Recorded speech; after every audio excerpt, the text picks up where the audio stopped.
Hello, അപ്പോൾ Sunday ആയിട്ട് ഞങ്ങൾ ഇവരുടെ കല്യാണത്തിന് പോയേ. എൻ്റെ ഫ്രണ്ടാണ്, ഞങ്ങളുടെ ഒരു കോമൺ ഫ്രണ്ടാണ്. അങ്ങനെ ഞങ്ങൾ കല്യാണത്തിന് പോയി ഒരുമിച്ച് ഒത്തിരി നാൾ കൂടി ഫംഗ്ഷനൊക്കെ ചെയ്തിട്ട് അങ്ങനെ കല്യാണപ്പെണ്ണും കല്യാണ ചെക്കനും അങ്ങനെ താലികെട്ടൊക്കെ കണ്ടു. അയച്ചുമോളുണ്ടായിട്ട് കുരുത്തക്കേടൊക്കെ ഒന്ന് മാറ്റി വെച്ച് ആ താലി കെട്ടുമ്പോൾ മേളം കെട്ടവൾ അങ്ങ് ഉറങ്ങി. അതുകൊണ്ട് ഞാൻ ഈ താലികെട്ടും കല്യാണവും പിന്നെ സദ്യയൊക്കെ അങ്ങ് ആസ്വദിച്ച് കഴിച്ചു തീർന്നു പറയാൻ പറ്റില്ല. പായസം വരാൻ തുടങ്ങിയതും എൻ്റെ കുഞ്ഞിനെത്തി ബഹളം തുടങ്ങി. അപ്പോഴത്തേക്കും എനിക്ക് നിർത്തിയിട്ട് പോരേണ്ടി വന്നിരുന്നാലും സാരമില്ല.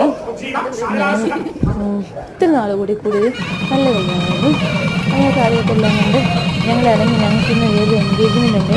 അപ്പോൾ ഞങ്ങൾക്ക് അവിടെ വിളിച്ചു വെച്ചിട്ട് അവർ ഞങ്ങൾക്ക് സദ്യയാണ്. അപ്പോൾ ഞങ്ങൾക്ക് പായസത്തിൻ്റെ ഒക്കെ അവിടെ പോയി കഴിക്കുക. അപ്പം എനിക്കും കഴിയും അവർക്കും കഴിക്കാനും. അങ്ങനെ ഞങ്ങൾ കല്യാണമൊക്കെ കണ്ട് നല്ല കൂട്ടുകാരൊക്കെ ഉണ്ടായിരുന്നു. അതൊക്കെ കൂട്ടി ആദ്യത്തെ പന്തിയിൽ തന്നെ കഴിച്ച് ഫോട്ടോ ഒക്കെ എടുത്ത് അങ്ങനെ പോയി.